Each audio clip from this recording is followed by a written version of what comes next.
자리에 앉으셔서 하나님의 말씀은 마태복음 26장 31절에서 42절까지 보겠습니다. 신약성경 마태복음 26장 31절에서 42절까지.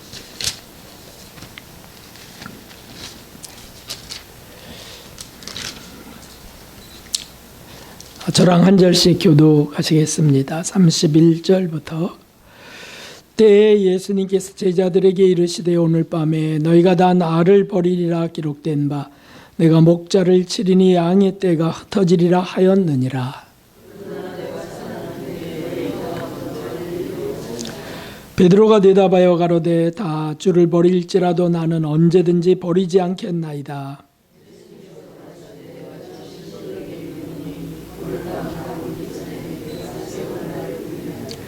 베드로가 가로되 내가 주와 함께 죽을지언정 주를 부인하지 않겠나이다 하고 모든 제자도 이와 같이 말하니라.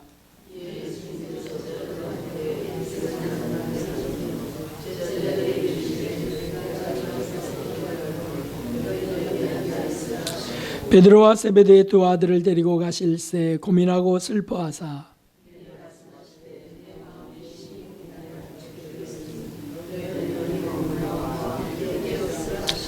조금 나아가서 얼굴을 땅에 대시고 엎드려 기도하여 가라사대 내 아버지여 만일 할만하시거든 이 잔을 내게서 지나가게 하옵소서. 그러나 나의 원대로 마옵시고 아버지의 원대로 하옵소서 하시고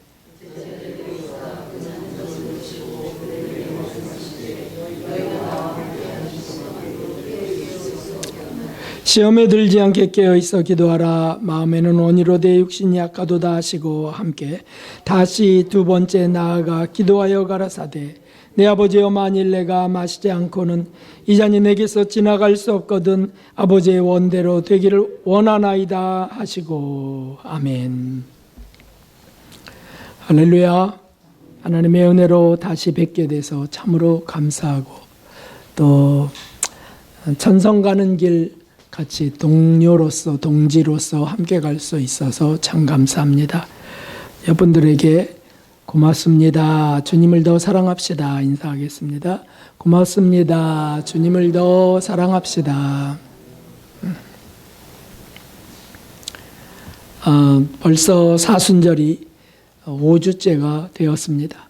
시작할 때 수술에 대해서 말씀드렸는데 기억나시죠?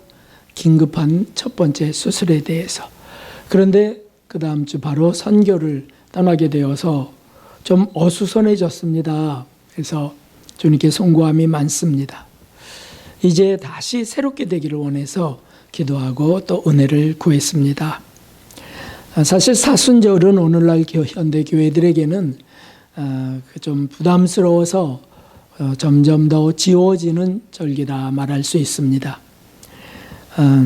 사실 성탄절보다도 이 사순절이 훨씬 더 중요하죠.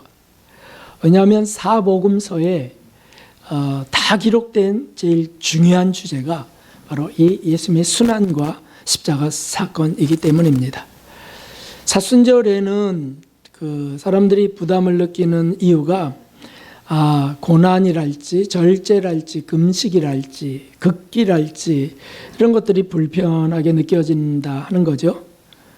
그러나 사실 그것보다 더 주목해야 될 것들이 있습니다. 우리가 그것을 놓치기 때문에 그냥 부담스럽게만 느껴지는 율법적인 생각을 갖게 되는 겁니다. 영적 수술, 우리 수술 받아야 될 사람들인데 모두가. 그런데 그 초점이 어디에 있을까요? 사순절에 절제나 금욕에 초점을 정말 맞춰야 되느냐? 오늘 본문을 보면 그 분명한 초점을 찾을 수 있습니다. 먼저는 그 전반부 31절에서 35절까지 보면 거기 진하게 나와 있는 것이 있는데 그것이 뭐냐면 예수님의 사랑입니다. 넘겨보실까요? 잘 안 넘어가네요. 이야기 다 됐나? 네. 예수님이 제자들이 이제 자신을 버리고 다 도망갈 것을 예고했을 때 사도 베드로는 충성을 다짐합니다. 그래서 다 버릴지라도 저는 버리지 않겠습니다. 그리고 아주 충성과 자기의 신심을 드러내죠. 그때 주님께서 더 끔찍한 예언을 하시게 되는 거죠. 그게 뭐냐면 네가 3번 나를 부인할 것이야. 오늘 밤 닭 울기 전에 3번 나를 부인할 것이야. 그때도 사도 베드로는 아주 용맹하게 말합니다. 주와 함께 죽을지언정 주를 부인하지 않겠나이다. 여기 계신 저 또 여러분에게 뭐가 문제죠? 죄송합니다. 이게 예고하고 떨어지면 좋겠는데 갑자기 항상 떨어져서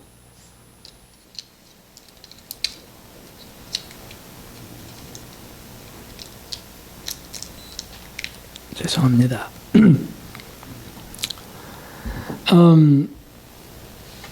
사도 베드로는 3번 모른다고 했을 때 너무 놀랄 수밖에 없죠. 충격이고 자존심 상할 수밖에 없어요. 여러분은 어떠신가요? 집사님은 예수님을 3번 부인할 것이야. 이렇게 예언하면 어떻게 될까요? 권사님 예수님을 5번 모른다고 할 게 확실합니다. 그러면 정말 화가 날 것 같아요. 그런데 그 예고대로 실제로 사도 베드로가 예수님을 모른다고 부인합니다. 사실 우리가 다 예수님을 다 떠난다 할지라도 우리는 안 떠날 겁니다라고 다 고백해도 그렇게 다 부인할 수 있습니다.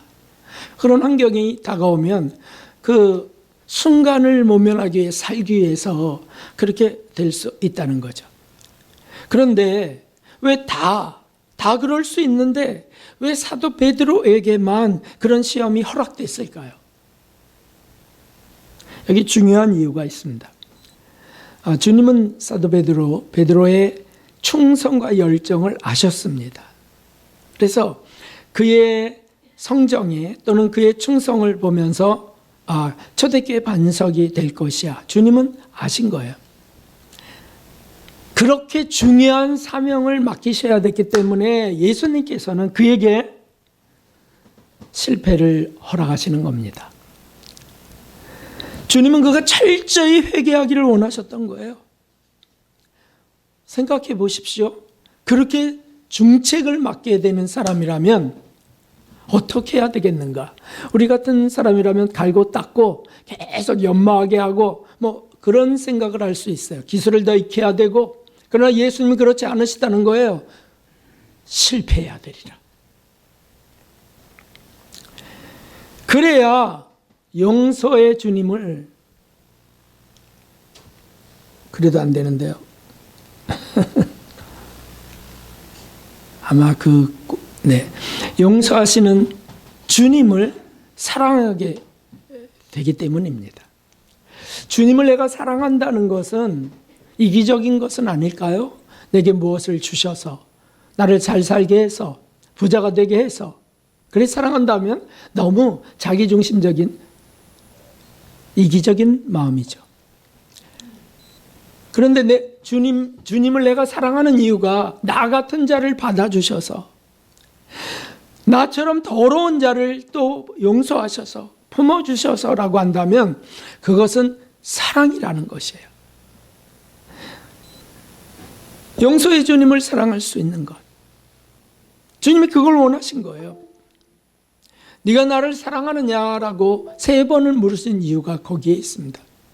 다른 걸 아무것도 묻지 않으셨어요. 그때 실수하게 된 동기를 아느냐라든 등 또는 그러니 나를 봐야지라든 등 그런 걸 말씀하지 않으셨어요. 그냥 네가 나를 사랑하느냐. 초점이 어디에 있습니까? 바로 그것이죠. 주님을 더 뜨겁게 사랑할 수 있는 사람을 만드시길 원하신 거예요. 그러므로 실패를 허락하셨다. 이것은 대단히 중요합니다. 실패를 통한 통렬한 회개, 절절한 회개, 그렇게 더러운 자신을 용서하시는 예수님의 사랑을 맛보는 것이에요. 뼛속 깊이 주님 사랑을 느끼지 않겠어요? 나 같은 자를. 어떻게 그토록 큰 은혜를 베푸시고 3년 동안 모든 걸 쏟아부으신 그 스승을 내가 모른다 할 수 있을까? 있을 수 없는 일인데 그게 일어난 거죠. 그러니 죽음이 오락가락하지 않겠어. 정말 자살 충동일 수밖에 없어요. 가룟 유다는 초점이 빗나갔기 때문에 자살한 거고요. 바로 이것입니다. 수술받기 원합니다라고 한다면 고쳐지길 원합니다. 제 인격이 개선되길 원합니다. 이렇게 발전돼 갑니다. 다분히 자기중심적입니다.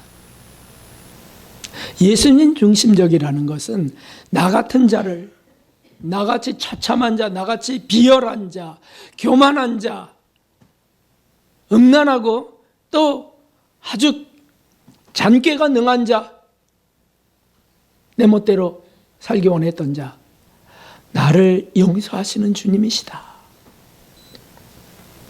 이거를 정말 절절하게 느낀다면 어떻게 주님 사랑합니다 안 할 수가 있겠어요? 그것이 무슨 조건이겠어요? 조건적 사랑이겠어요? 아니잖아요. 세상 것을 부어주셨기 때문에 사랑합니다, 이런 어린아이 같은 사탕주 선물 주는 그런 신뢰가 아니잖아요. 그렇습니다. 이 사순절의 주님 사랑은 철저한 회개를 통해서 일어나는 겁니다. 주님은 이미 아십니다. 여러분이 실패할 것을 아세요. 절대 저는 그런 짓 안 합니다.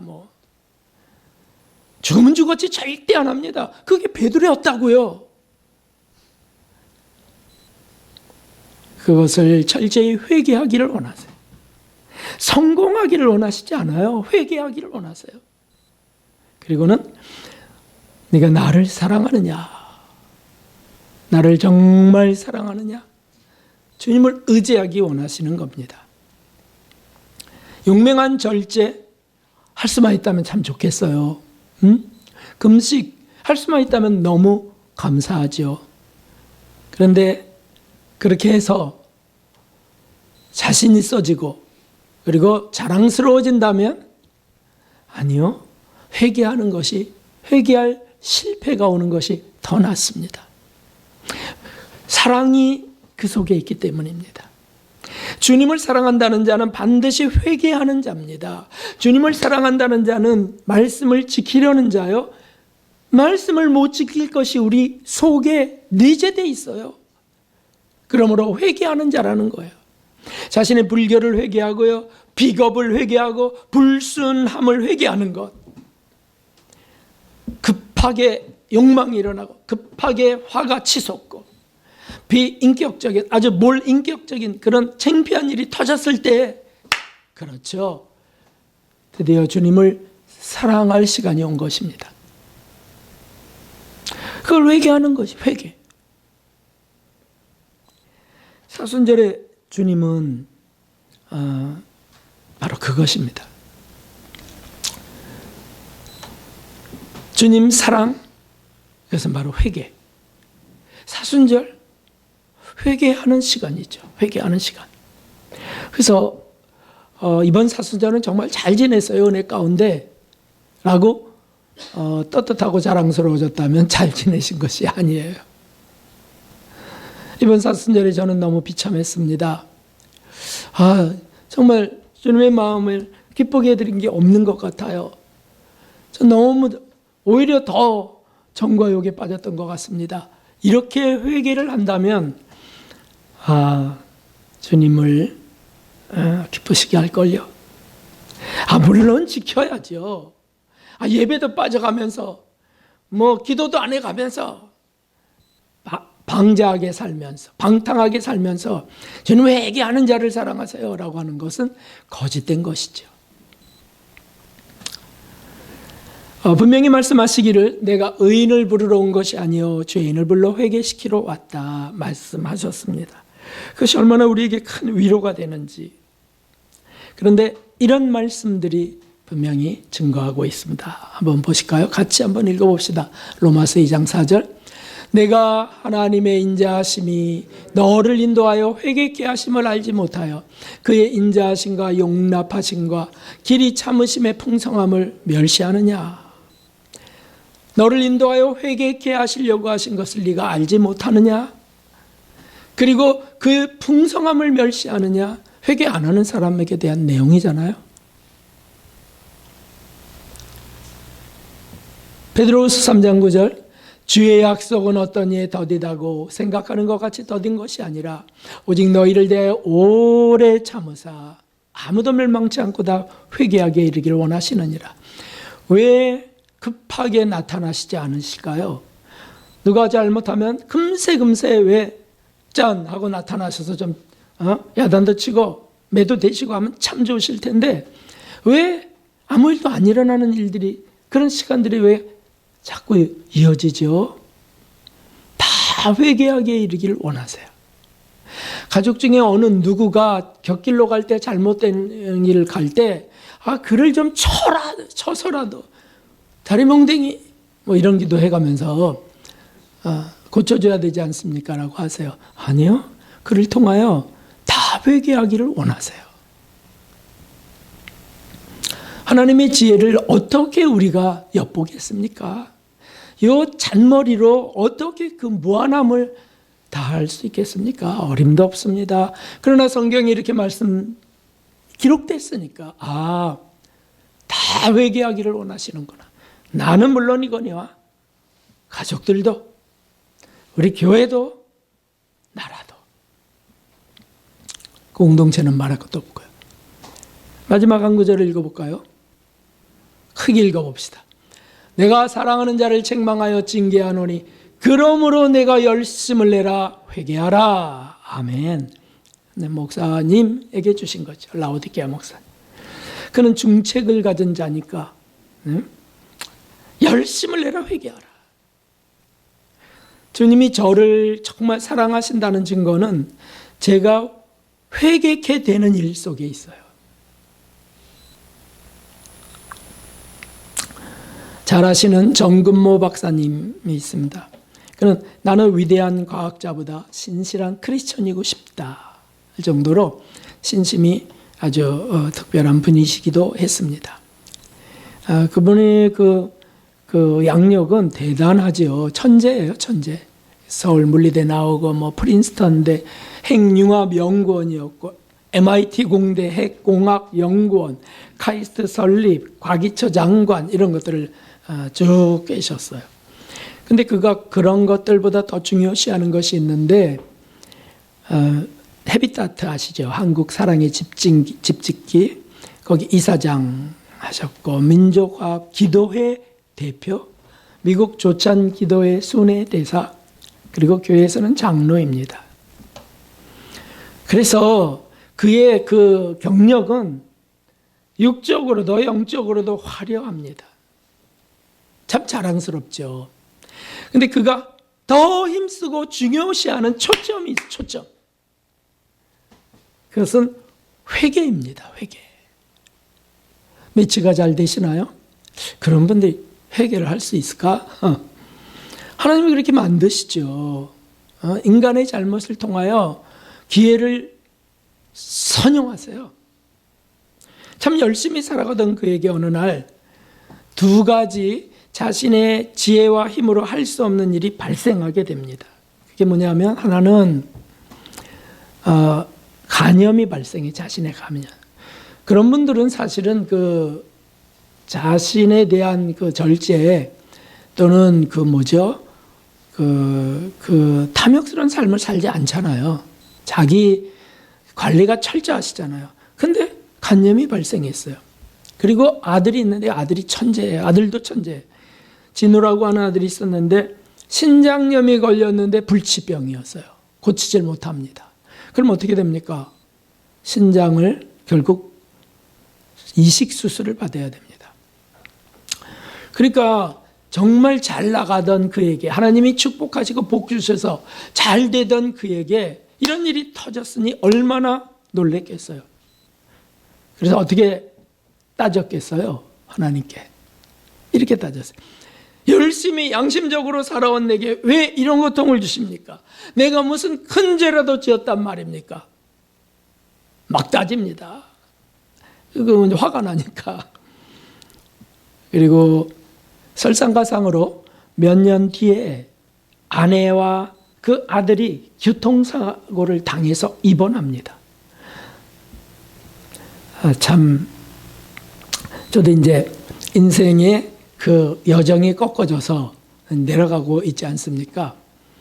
그래서 지금까지 살아온 것만 해도 너무 감사하다는 생각을 수도 없이 해요. 이렇게 건강하게 살게 하셔서 감사합니다. 이렇게 수도 없이 하지만 끝이 아니다. 어느 날 소아마비가 걸릴 수도 있어요. 어른도 소아마비가 걸릴 수 있습니다. 암에 걸릴 수 있고요. 특별히 현대인들이 제일 끔찍이 두려워하는 치매에도 걸릴 수 있습니다. 끝이 아니에요. 어쨌든 교통사고를 당해서 입원했습니다. 근데 거기서 아내는 개인적으로 주님을 만나요. 신앙생활을 했다 하더라도 주님 못 만난 분들이 수두룩하거든요. 개인적으로 만납니다. 그래서 정 박사는 결심을 합니다. 나도 진실한 크리스찬이 이제 될 거야. 그 말인즉슨 여태까지는 그저 사람 보기 좋은 크리스찬이었던 뜻이에요. 그리고는 자신의 신장을 이식을 합니다. 아들에게. 우리 교회는 거꾸로 아들의 심장 아버지에게 한 분이 있는데 그게 아니고 아버지의 신장을 아들에게 이식을 했는데 우리 교회는 잘 됐어요. 그래서 지금 한 달 만에 중국으로 가셨죠, 선교사님이. 근데 거꾸로 안 좋았어요. 그래서 그 아들은 오랜 병상 생활 동안 퇴원도 못하고 우울증에 시달렸고요. 결국 자살을 시도합니다. 자살을. 참 이 부모로서 아들이 자살 충동이 일었어요. 그러면 막 기겁하거든요. 정말 끔찍하거든요. 근데 정말 시도를 했어요. 그러면 어떻게 될까요? 어떤 게 중요한 걸까요? 삶에서. 그러니까 아무것도 힘이 될 수 없어요. 쌓아 올렸던 모든 직책이나 경력도 아무 의미가 없어요. 단 한 가지만 있는 거예요. 그게 뭐냐면 하나님께 울며 매달리는 수밖에 다른 방법이 없습니다. 그저 점잖게 기도하는 거? 그런 게 아니고요. 막 매달려서 기도하는 것. 기도하면 눈물밖에 안 터지고요. 수시로 시간을 정해 할 수 있는 방법을 다 동원해서 그냥 기도할 수밖에 없어요. 자살을 시도하는데 어떡할 거냐 말이죠. 근데도 이 끈질긴 자아를 보십시오, 여러분. 늘 머릿속에는 순간순간 또는 마음속에는 순간순간 이렇게 뱀이 또아리 들고 있는 것처럼 머리빳빳이 들고 있는 것처럼 일어나고 있는 생각이 있는데 그게 뭐냐면 그래도 나는 지성인이라는 생각이었어요. 그래도 나는 지성인이고 한국의 과학을 일으킨 대학자인데 신앙생활 안 했나요? 했는데 그런 교만함이 있었던 거죠. 어느 날 부흥회가 교회에서 있었는데 4일 동안 그래서 기대했습니다. 기대하잖아요. 자녀를 낳게 해달라는지 이런 기도 하잖아요. 성령 체험 이런 기도. 근데 무너졌어요. 아무것도 일어나지 않았습니다. 근데 그 다음 주일에 이 말씀 에베소 2장 1절에서 8절의 말씀이 자신에게 확 다가왔습니다. 그래서 제가 그걸 띄워놨어요. 한번 읽어보세요. 잘 보이실까요? 너희의 허물과 죄로 죽었던 너희를 살리셨도다. 그때 너희가 그 가운데서 행하여 이 세상 풍속을 쫓고 공중 권세 잡은 자를 따랐은 마귀 곧 지금 불순종의 아들들 가운데서 역사하는 영이라. 전에는 우리도 다 그 가운데서 우리 육체의 욕심을 따라 지내며 육체와 마음에 원하는 것을 하여 다른 이들과 같이 본질상 진노의 자녀였더니 긍휼에 풍성하신 하나님이 우리를 사랑하신 그 큰 사랑을 인하여. 아니, 여기에 자신이 다 있는 거예요. 세상 악을 저지르지 않았다고 했지만 본질상 진노의 자녀라고 하는 거, 그게 막 드러나는 겁니다. 그 다음 구절에 긍휼에 풍성하신 하나님이 우리를 사랑하신 그 큰 사랑을 인하여 허물로 죽은 우리를 그리스도 예수 안에 살리셨고 너희가 은혜로 구원을 얻은 것이라. 또 함께 일으키사 그리스도 예수 안에서 함께 하늘에 앉히시니 우리를 천국으로 이끄신다는 거예요. 너희가 그 은혜를 인하여 믿음으로 말미암아 구원을 얻었나니 이것이 너희에게서 난 것이 아니요 하나님의 선물이라. 아멘, 아멘. 생활이 반듯한 분들은 다분히 자기가 열심을 해서 잘해서 지혜로워서 착해서 이런 뜻이 이런 것들이 있어요. 그게 의 아닙니까? 자기의. 신앙생활도 그래도 내가 착하니까 이 정도 하지 뭐 그런 거. 착한 거는 생각 안 해요. 그냥 뭐 따라가는 거죠. 뭐 하면서도 자기를 그럴듯하게 보는 것들이 있다고요. 제 얘기하는 거예요. 제 얘기. 근데 너희는 실패자들이고 범죄자들이고 그리고 그저 뭐 아무리 고백한다 그러고 아무리 뭐 결심했다 하더라 할지라도 배반할 자들이야. 그런데 너희를 이끄는 것은 오직 은혜인 것이야. 은혜. 너에게서 난 것이 아니요 하나님의 선물이라. 예수님에게서 난 것이라. 바로 그런 말씀이죠.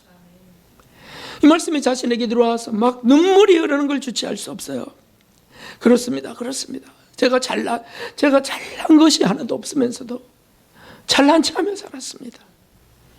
그래서 그것을 이제 저녁에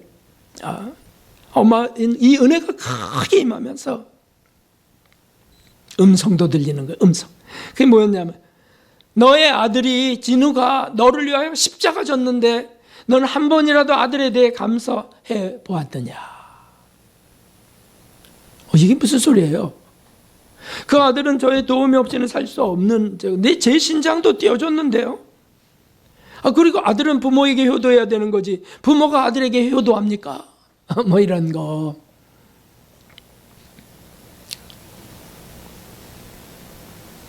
근데 주님이 깨달음을 탁 주시기를 네가 지금껏 큰 짐으로 생각해왔던 그 아들을 통해서 너와 내 가족이 구원받지 않느냐. 나를 인격적으로 정말 만나지 않느냐.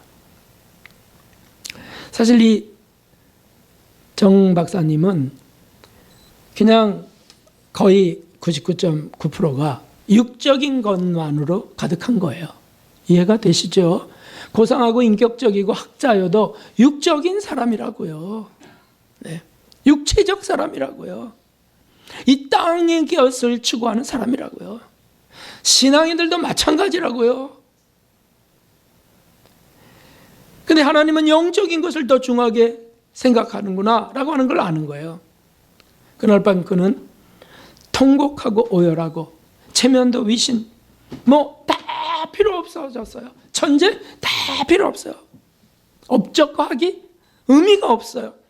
그리고는 터져 나오는 게 교만. 하나님 저는 얼마나 교만한 자였는지요. 하나님 저는 얼마나 아집적이고 자기중심적이었는지요. 막 그게 막 쏟아지는데 아이고 진짜 대수술이 이루어진 겁니다. 그래서 이상한 것은 막 아프고 너무 고통스럽기도 하면서도 막 시원한 거예요. 시원한 거예요. 제가 어렸을 때 여기 뺨에 여기 종기가 난 적이 있었는데, 이 종기가 여기도 나고 종기가 자주 났었어요. 이걸 짤 때는 얼마나 아픈지요. 나중에는 짜달라는 거예요. 왜냐하면 그게 짜고 난 뒤에 시원함을 아니까. 근이 쏙 빠져나올 때 그때부터 신기하게 안 아픈 거 그것과 비교가 안 되죠. 이 회개를 하고 난 뒤에 주님이 주시는 그 평안은 세상이 어떻게 그걸 줄 수 있겠습니까? 그래서 곧바로 진우에게 고백합니다. 진우야, 나는 지금껏 너를 그냥 무겁고 힘겨운 짐으로만 생각해 왔다. 네가 이 가정에 있어서 난 참 힘들어, 이런 거였다. 그런데 주님이 내게 말씀해 주셨어. 내가 져야 될 짐을 진우야 네가 지고 있었구나. 그 고백을 하는 겁니다. 그래서 너에게 감사해. 너로 인해 하나님의 음성을 듣게 됐고 영생의 소망을 확실히 갖게 됐고, 아빠는 지금껏 잘못된 효자상을 갖고 있었다. 부모를 기쁘게 하는 자녀가 최고라는 생각, 이런 것이었는데 정말 훌륭한 자녀는 세상적 기쁨이 아닌 영원한 기쁨을 줄 수 있어야 하지 않겠니? 네가 그것을 준 것이야. 그러니까 막 아들도 막 통곡을 하고 막 가족들이 다 울면서 밤 깊도록 깊은 회개, 또 놀라운 평안이 가정에 임하는 것이었습니다. 참 놀라웠죠. 사실 우리가 큰 사고를 당해서 큰 실패를 당한 뒤에, 그리고는 진실하고 깊은 기도를 한 후에야 하나님이 주시는 평안이 뭔지, 진정한 그 행복, 그 영적인 기쁨이 뭔지를 조금 맛보게 되는 겁니다. 딸아이가 3층에 떨어져서 거의 죽었을 때 그 경험 속에 제가 회개하면서 그 아이가 다시 살아나며 주셨던 평안은 또 말할 수 없죠. 그런 것들이에요. 여러분 어떻습니까? 충성하는 것. 우리 도덕적인 사람들에게는, 반듯한 사람에게는 늘 이런 것들이 있어요. 충성하는 것. 그래, 충성해야지. 헌신해야지. 의롭게 살아야지. 근데 더 중요한 것은 회개입니다. 회개. 충성하려는 사람, 의롭게 살려는 사람들은 실패할 때 부끄러움을 느끼고 패배감을 느끼고 자신이 싫습니다. 회개를 안 한 영혼이란 뜻이에요. 회개를 자주 하는 영혼들은, 깊은 회개를 소원하는 영혼들은 오히려 더 시원해지는 걸 아는 겁니다. 예민해져야 된다는 거예요. 예민해져야 된다. 죄와 정욕에 대해서 예민해지고요. 내 안에 대해서 예민해져야 돼. 내 안에 대해서. 이 영혼의 사정에 대해서. 내가 정말 뭘 추구하고 살았는지, 내가 얼마나 허황된 꿈을 쫓아 살았는지, 내가 얼마나 스스로 도덕적인 채 했는지, 내가 얼마나 그럴듯한 사람이라고. 전 그렇지 않아요. 말은 했지만 누가 그렇게 말하면 반박하고, 이런 의로움들이 있었던, 그거를 우리가 발견해야 된다는 거죠. 그리고는 기도들도 다 이기적인 의도를 갖고 하는 기도들, 주님 사랑이 아닌 것들로 가득 차 있는 모습들, 이런 것들을 발견해야 된다는 거죠. 예민하게 봐야 된다는 거예요. 아내와 왜 삽니까? 남편과 왜 삽니까? 너무 이기적인 요소들이 많아요. 내가 편해야 되니까. 저 사람 없으면 불편해지니까. 얼마나 이기적입니까?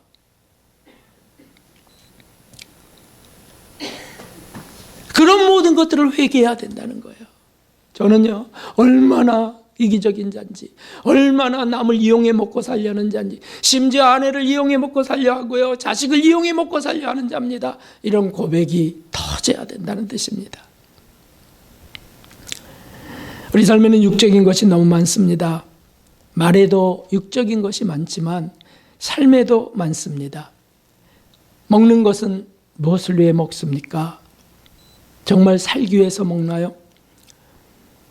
입맛을 위하여 먹는 건가요? 사실 그 둘보다 주님을 사랑해서 먹을 수 있다면 너무 좋습니다. 의지를 훈련하기 위해서 절제합니까? 주님을 사랑해서 주님 말씀대로 절제하려 하는 겁니까? 사람들 앞에 창피해서 실패를 두려워합니까? 사랑하는 주님께 죄송해서 두려워하는 것입니까? 이런 것들이 예민하게 분별되기를 기도해야 되겠습니다. 그래서 숨어있는 것이 없도록, 우리 속에 숨어서 그 또아리 들고 있는 것이 없도록 펼쳐야 되겠습니다. 이 사순절 이제 얼마 남지 않은 시간 동안에 이 기도를 합시다. 이 기도를 주님 사랑에 좀 몰입할 수 있도록, 주님 사랑해서 내가 이렇게 하고 있는지, 그러면 그렇지 않는 것들을 회개하게 되거든요. 거기 초점을 놓치면 회개도 두리뭉실하게 하고 끝나요. 형식적이게 하고 끝나요. 그래서 회개할 게 뭘 회개해야 될지, 회개 시간 좀 짧았으면 좋겠다는 생각도 일어나고요.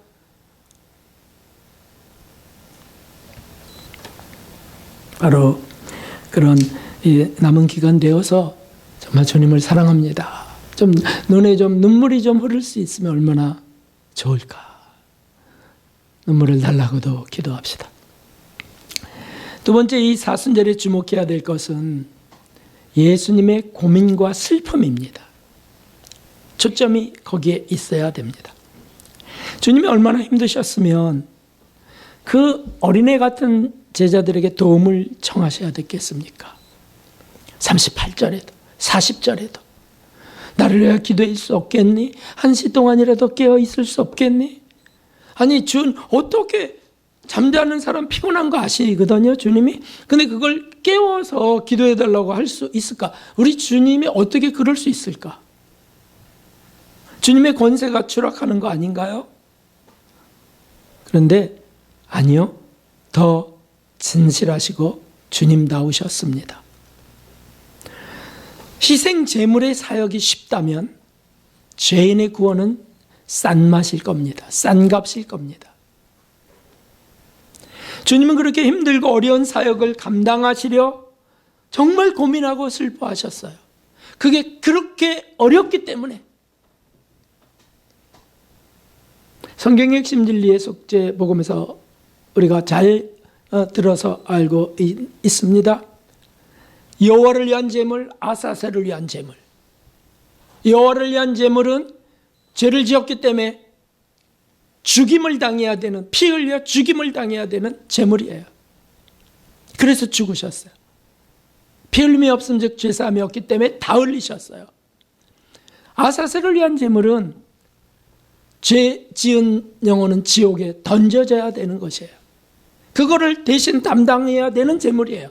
그러므로 지옥 형벌을 감당하셔야 돼요. 지옥이라는 뜻은, 지옥은 하나님의 은혜가 없는 곳이죠. 하나님을 볼 수 없는 곳, 닫혀진 곳이에요. 그래서 하나님이 십자가에서 가득가득 땅의 어둠이 가득하기도 하셨지만 외면하시는 거예요. 하나님이 버려버리신 거예요. 거기가 지옥이니까. 우리 예수님이 그것을 겪으셔야 되는데 어떻게 인류의 죄를 다 짊어지시고 그저 점잖게 기도하실 수 있겠어요? 또 내가 감당하리라 이렇게 하실 수 있겠어요? 육체를 갖고 계신 그분이. 그러니까 제자들에게 사정하고 기도를 구걸하듯이 그 고민과 그 아픔과 그 슬픔과 번민을 한번 상상해 보세요. 얼마나 크셨으면 그렇게 하셨을까? 쇳덩어리가 되어 죽고 죄경고를 감당해야 되는 그분이 예수님이셨습니다. 왜요? 왜? 저 때문이죠. 정 박사 때문이죠. 여러분 때문이죠. 여러분 때문에. 우리가 버림받아야 되는데 예수님이 버림당하시는 바로 그것이죠. 그래서 그 예수님의 고난에 초점을 두고 묵상을 하든 바라보든 얼마나 아프셨어요. 뭐 한마디라도 하든 그렇게 한다면 수술은 일어날 것입니다.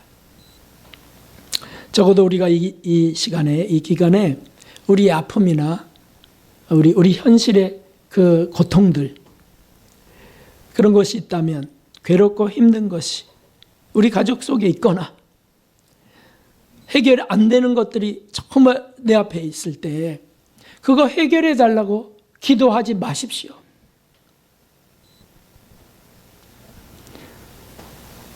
예수님의 고민과 슬픔 속에 그 고난을 두는 것입니다.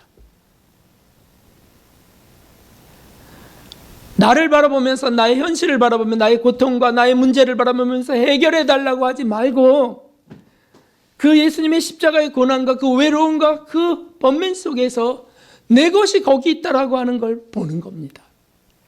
나 때문에 저렇게 당하셨으니까. 그리고 주님을 사랑하지 못해서 죄송합니다.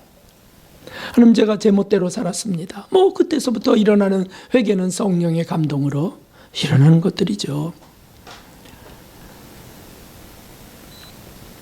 모든 생활 속에서 우리 먹고 마실 때에도 주님의 고민과 슬픔이나 그 외로운 그 고난의 현장에 우리가 참여할 수 있습니다. 주님을 한 번이라도 떠올리실 때 그 속에 있습니다. 일을 하다가 너무 결리고 힘들고 피곤해질 때 구레네 시몬이 될 수 있습니다. 예수님을 떠올려서요. 여러분 혹시 베로니카라고 하는 여인 아시는 분들은 아시겠죠? 이건 전승이 뭐냐면, 이 베로니카는 그 고침받은 그 12의 혈루병 여인이 베로니카였다, 이런 이제 전승이 되어 오고 있어요. 성경에 자세히 기록되지 않았죠. 그런데 예수님의 십자가길에서 수건을 갖고 예수님의 그 피땀을 닦을 수 있도록 수건을 건네줬던 여인, 그래서 전승되고는 있습니다. 그런데 여러분이 그렇게 될 수 있다는 것도 믿으시나요? 제가 구레네 시몬이 될 수 있고요, 베로니카 여인이 될 수 있습니다. 그 주님의 고난을 떠올려서 얼마나 힘드셨어요, 주님. 이런 마음이 조금이라도 일어난다면 주님 고맙다 하실 겁니다. 십자가 밑에까지 간 막달라 마리아, 어머니 마리아, 가장 깊게 고난에 참여한 여인들, 요한. 그러므로 저는 이렇게 좀 남은 시간을 보내고 싶어요. 여러분도 함께하면 좋겠습니다. 지금 나는 어느 자리에서 주님을 따르고 있는가? 이 지긋지긋한 집구석 이러는가? 여기가 주님의 겟세마네다. 여기가 주님을 내가 어느 시간 어느 때 따라가고 있는가? 대단히 중요하죠. 만일 너무 무질서하고 너무 방지하게 살고 있는 것 같으면 일어나서 그런 장소를 찾아가도 좋습니다.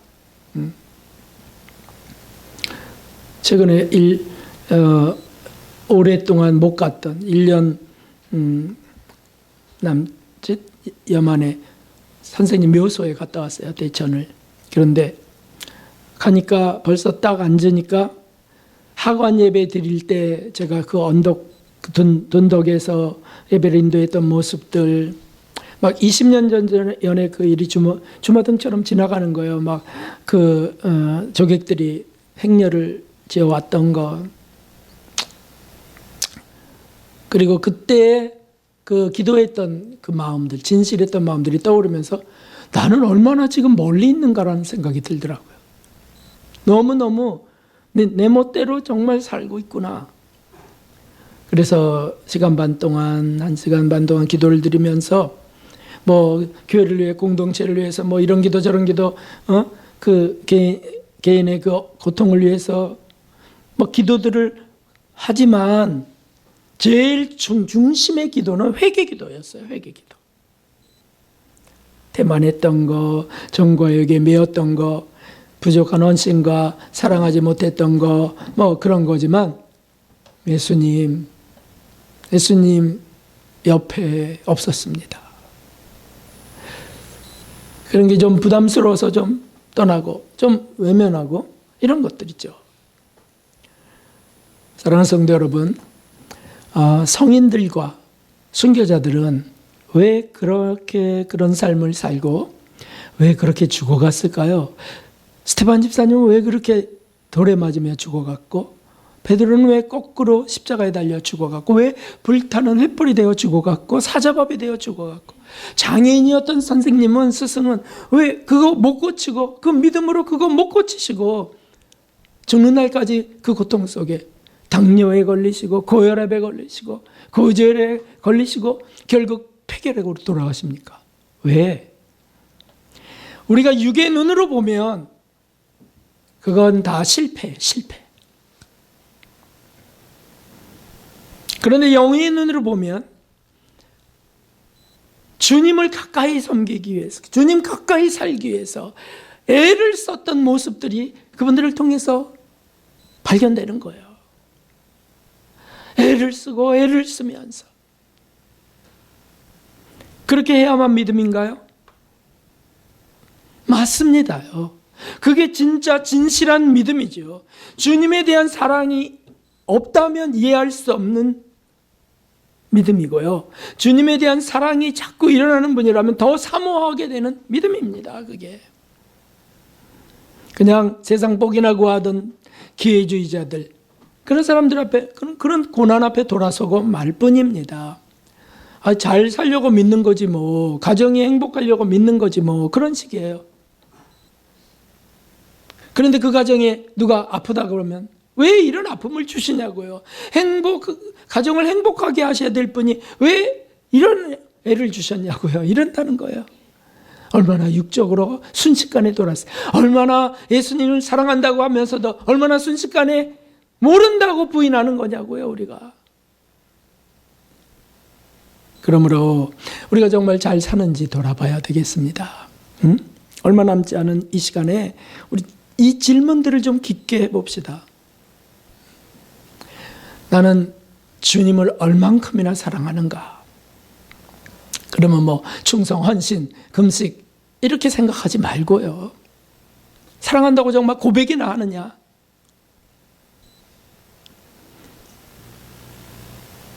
실패했을 때 주님 앞에 헤엄쳐 가느냐? 이게 사랑이거든요. 그리고 주님의 고난에 나는 얼만큼이나 함께 참여하느냐? 작은 희생으로라도 드리느냐? 우리가 이런 걸 좀 생각하면서, 하나님은 엄살 부리는 자를 참 싫어하신다고 우리 스승께서 말씀하셨는데, 엄살 부리지 말고 그냥 고백하고, 전 이런 연약함이 있어요. 고백하고, 그리고서 주님 가까이 나가는 기간이 되기를 바랍니다. 좀 더 깊게 세밀히 철저히 회개합시다. 그리고 구레네 시몬처럼 십자가 지고 옆에 서서 제가 이렇게 주님을 조금이라도 좀 도와드리고 싶어요. 주제넘은 생각이라고 마귀가 할 겁니다. 아니고요.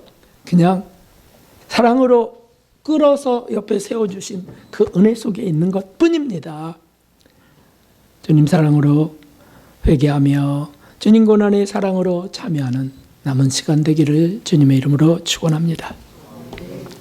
326장 찬송 드리겠습니다.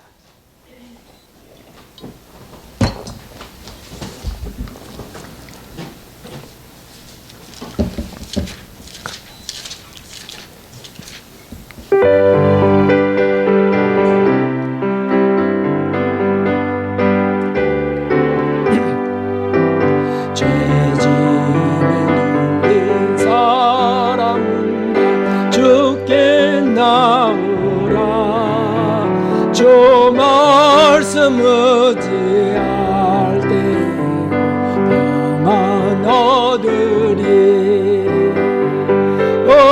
의지하세 의지하세 주 의지하세.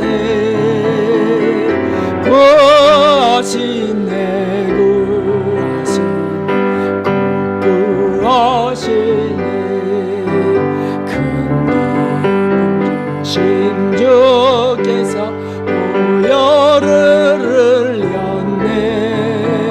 눈 가지게 할 피에 온몸을 잠그세. 구하시네 주지하세 구하시네 구하시네 기쁘시네 구세주는 인도하시네. 놓치지 말고 믿으며 장막을 받겠네. 의지하세 의지하세 주 의지하세.